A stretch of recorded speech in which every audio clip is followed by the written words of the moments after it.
Hello जी, hello. कैसे हो आप लोग? उम्मीद करता हूं सब लोग बहुत बढ़िया रहोगे। दोस्तों, बहुत बहुत स्वागत है आप लोगों का आज के इस सेशन के अंदर।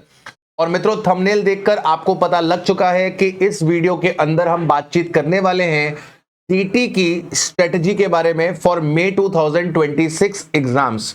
तो अभी ऑलमोस्ट आप लोगों के पास 3 साढ़े 3 महीने का वक्त बाकी है। 3.5 तो नहीं बोलूंगा, 3 मंथ्स आपके पास बाकी है।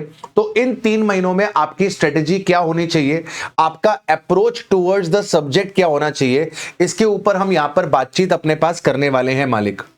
तो सर, मैंने अपने पास यहां पर आपके लिए स्टेप्स लिख लिए हैं, गाइडेंस लिख ली है, जो मेरे हिसाब से आपको फॉलो करनी चाहिए। कोई बहुत ज्यादा रॉकेट साइंस वाली बात नहीं है। आप सीए फाइनल के स्टूडेंट हो, ऑलरेडी आप अपने 2 लेवल्स क्रॉस कर चुके हो, तो आपको पता है कि आईसीएआई आपसे क्या चाहता है और आपको किस तरीके से परफॉर्म करना है। मैं लिटरली बता रहा हूं कि जो तरीका आपने वहां पर फॉलो किया है अपने पास इंटर लेवल पे, सेम वही टैक्टिक्स यहां पर भी लगेगी। The only thing is I came here to remind you about your powers, कि आपकी पावर्स क्या है, आपकी शक्तियां क्या हैं, और आप किन किन रिसोर्सेस का यूज करेंगे अपने पास इस पेपर को क्वालिफाई करने के लिए। सबसे पहले मालिक, आपको डीटी का सिलेबस बहुत वास्ट दिखता है और उसके बाद उसमें आपको घबराहट होती है कि यार इसको किस तरीके से अप्रोच करें। लेकिन मैं आपको बताऊं, अगर आप स्मार्ट वर्क करते हो और स्ट्रेटेजिकली इस सब्जेक्ट को अप्रोच करते हो, तो मालिक आप इसमें बड़े ही आराम से एग्जामिशन ला सकते हो। जी हां, आई रिपीट माई सेल्फ, बड़े ही आराम से एग्जामिशन ला सकते हो। इवन आप 70+ मार्क्स भी यहां पर क्या कर सकते हो, स्कोर कर सकते हो। आपको फोकस करना है जब आप क्लासेस कर रहे हो कॉन्सेप्चुअल क्लैरिटी की तरफ। आपको कॉन्सेप्चुअल क्लैरिटी की तरफ अपने पास फोकस करना है एंड मेक श्योर कि आप ज्यादा से ज्यादा क्वेश्चंस जो हैं वो अपने पास प्रैक्टिस कर रहे हैं। इन दो चीजों पे आपको फोकस करना है। केवल प्रोविजंस पढ़ लेने से या क्लासेस सुन लेने से काम नहीं बनेगा मालिक। You have to do the active learning. And active learning कब होगी? जब मालिक आप अपने पास क्वेश्चंस को सॉल्व करोगे। तो you have to solve the questions, have to solve the questions. इसको आप इग्नोर नहीं कर सकते। स्टूडेंट्स क्या करते हैं सर, केवल प्रोविजंस पढ़ लेते हैं, क्लास लगा लेते हैं, उनको लगता है सब्जेक्ट हो गया। तो मालिक ऐसा नहीं है। क्या करना है आपको सर, जब आप अपनी क्लासेस को कंप्लीट कर लेंगे और जब आप पहला रिवीजन करेंगे, तो सर उस केस में आपको क्या करना है मैं आपको बता दूं। You have to target 3 revisions. आपको 3 रिवीजंस टारगेट करने हैं, तभी आप यहां पर एग्जामिशन स्कोर कर पाएंगे।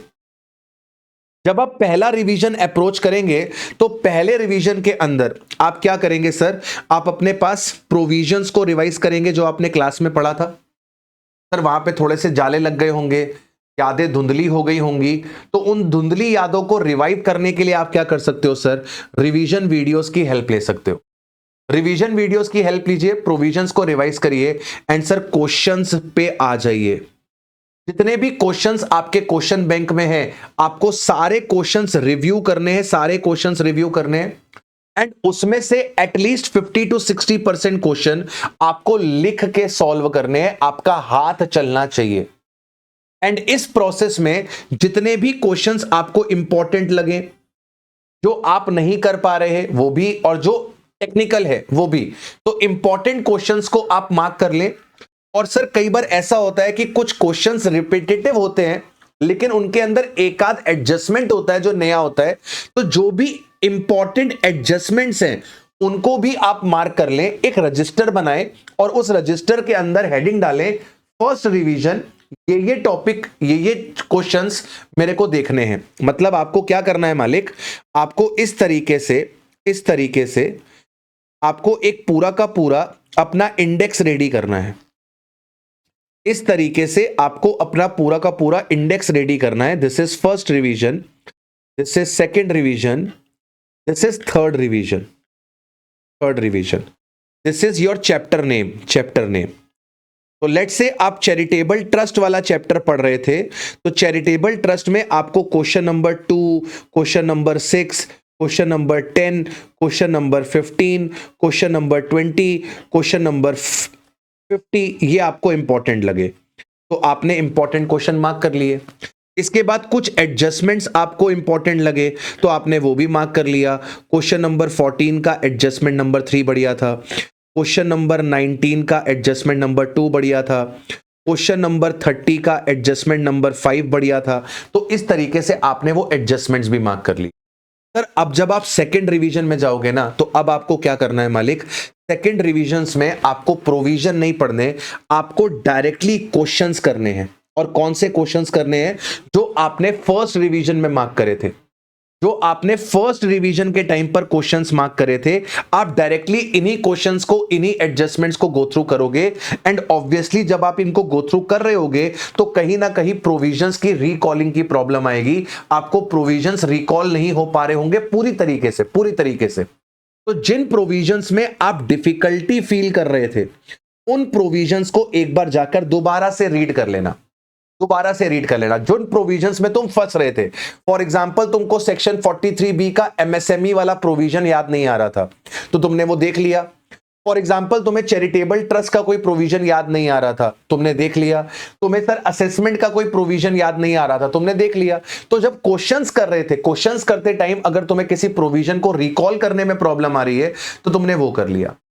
अब जब आपका थर्ड रिवीजन फेस आएगा, अब आपको एक बार क्या करना है, वापस से अपने पास क्या करना है सर, वापस से अपने पास प्रोविजंस को देखना है एक बारी, और जो इंपॉर्टेंट क्वेश्चंस एंड एडजस्टमेंट्स है उन्हें आपको करना है। अब सेकंड रिवीजन में कोशिश करना कि आप यहां पर फिल्टर आउट कर दो क्वेश्चंस फ्रॉम फर्स्ट रिवीजन। तो जैसे फर्स्ट रिवीजन के बाद लेट्स से आपने 20 क्वेश्चन निकाले थे, तो उनमें से फिल्टर आउट कर देना कि आगे कुछ 10-15 क्वेश्चन आप सेकंड रिवीजन में लेके जाओ। फिल्टर आउट कर देना questions from the first revision for third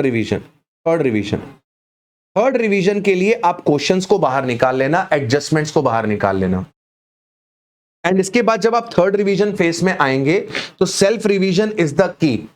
बच्चे मैं देख रहा हूं, मुझे बहुत हैरानी होती है, चलो इंटर वाला बच्चा तो फाउंडेशन पास करके आया है, वो हमसे कहता है कि सर मैराथन्स ले लो, 12-12 घंटे 15-15 घंटे की मैराथन ले लो, हम बैठ जाएंगे आपके साथ लाइव, हम पढ़ लेंगे। लेकिन जब फाइनल का बच्चा ऐसी बात बोलता है ना, तो वाकई में बहुत दर्द होता है, बहुत पीड़ा होती है। आप लोगों को लाइव मैराथन्स को नहीं देखना है, वो आपके लिए नहीं है। आप जब तक एक्टिव लर्निंग नहीं करोगे, जब तक आप खुद से रिवीजन नहीं करोगे मालिक, ये मैराथन्स आपके किसी काम में नहीं आने वाले।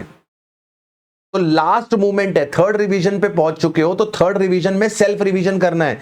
आपको जो भी रिवीजन वीडियोस देखनी है ना, वो फर्स्ट रिवीजन के टाइम पे, सेकंड रिवीजन के टाइम पे देख लेना। लेकिन जब आप थर्ड रिवीजन कर रहे हो तो वो पूरा आपका होना चाहिए, आपको एक्टिवली इन्वॉल्व होना है, क्योंकि एग्जाम के 3 घंटे में आप बैठोगे, आपका टीचर आपके साथ जाकर नहीं बैठेगा।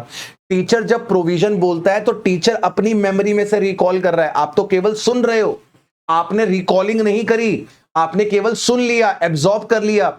एग्जाम में प्रोविजन देखने के बाद रिकॉलिंग करनी है, तो आपने अपने ब्रेन को रिकॉलिंग के लिए ट्रेन ही नहीं किया। और जब आपने ब्रेन को रिकॉलिंग के लिए ट्रेन ही नहीं किया तो मालिक वहां पर आप क्वेश्चंस कैसे सॉल्व करोगे, how you will perform. So you have to make sure कि थर्ड रिवीजन में आप सेल्फ रिवीजन कर रहे हो और जो इंपॉर्टेंट क्वेश्चंस है उनको देख रहे हो। इसके बाद पीवाईक्यूज एंड आरटीपीज मस्ट है। पिछले 5 से 6 अटेम्प्ट के आपको आरटीपीज एंड पीवाईक्यूज करके जाने हैं, वो मस्ट है, नॉन नेगोशिएबल है। ये तो आपको करना ही करना है, ताकि आपको पता चले कि एग्जाम में किस तरीके के क्वेश्चंस आ रहे हैं, whether I am able to solve them और नॉट। तो ये आपके लिए मस्ट है, इसको आप इग्नोर नहीं कर सकते, राइट। तो this should be the your strategy for next 3 months जो आपको फॉलो करनी चाहिए। अगर आप मुझसे पूछते हो कि सीक्वेंस ऑफ रिवीजन क्या होगा, जब हम सेकंड रिवीजन या थर्ड रिवीजन कर रहे होंगे तो हमारा सीक्वेंस ऑफ रिवीजन क्या होगा, तो मैंने यहां पे जो सीक्वेंस बनाया है वो तो on the order of marks बनाया है कि किसमें से सबसे ज्यादा मार्क्स का आता है। तो आपको सबसे पहले इंटरनेशनल टैक्सेशन को निपटाना है, 30 से 35 नंबर तक का आता है।